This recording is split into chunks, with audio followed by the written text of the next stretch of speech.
Oh, by the way, with that Saturday live coverage, I will have made up for all the days I was out this summer, so I don't need any lectures from any of you people at home. Meanwhile, back to this presidential race and what's going on. We're getting word that Mike Pence, the Republican vice presidential candidate, is going to be in Salt Lake City, Utah, making an appearance today. Now, why Salt Lake and why Utah? What's going on there? Well, I think this gentleman could explain it. Evan McMullin, independent presidential candidate, who, depending on the polls, is either running a tight second or outright winning that state. That is a shocker, no matter how you put it, because that's not supposed to happen. With us now, Evan McMullin, independent candidate for the presidency of the United States. Evan, good to have you back. Nice to be with you, Neil. Neil, I heard you say to your two former guests, or your two prior guests, that if they misbehaved, you were going to deny them dinner. I hope that's not the outcome of our discussion today. No, I'll include breakfast for you. But okay, let me get a sense of what's going on. Obviously, you're well known in your state. You're from this area, a graduate of Brigham Young. You're Mormon, of course, very popular in the state. But it's to hear even those who love you to death, it's one and done here. You don't have much pull beyond Utah. What do you say to that? Mm-hmm.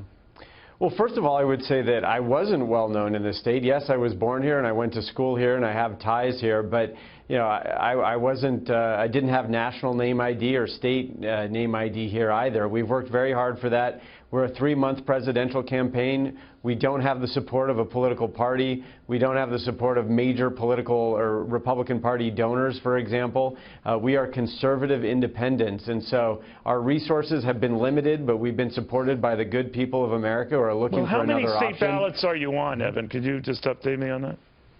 Yeah, we're on 11 ballots, and then we're registered as a write-in in another number, and the total number of ballots on which we have access, either as a registered write-in or appearing directly on the ballot, is 43 states. And so we're very excited about that. The vast majority of Americans will be able to cast a vote for me on Election Day if they choose.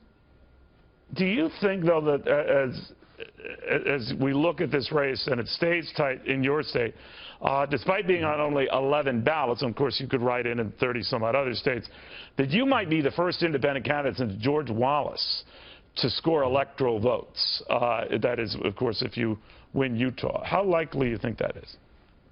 Well, I would point out just that George Wallace was not actually an independent. He had a party behind him. We don't even have that. So you know, that's a distinction. But how likely is it? Look, we're running neck and neck right now. We're either tied statistically or just winning outright in the polls here in Utah. I think we've got more work to be done. We're going to be working hard here for the next 2 weeks and in the broader Mountain West especially. We're not taking anything for granted. We're very humbled and encouraged by the support we have thus far.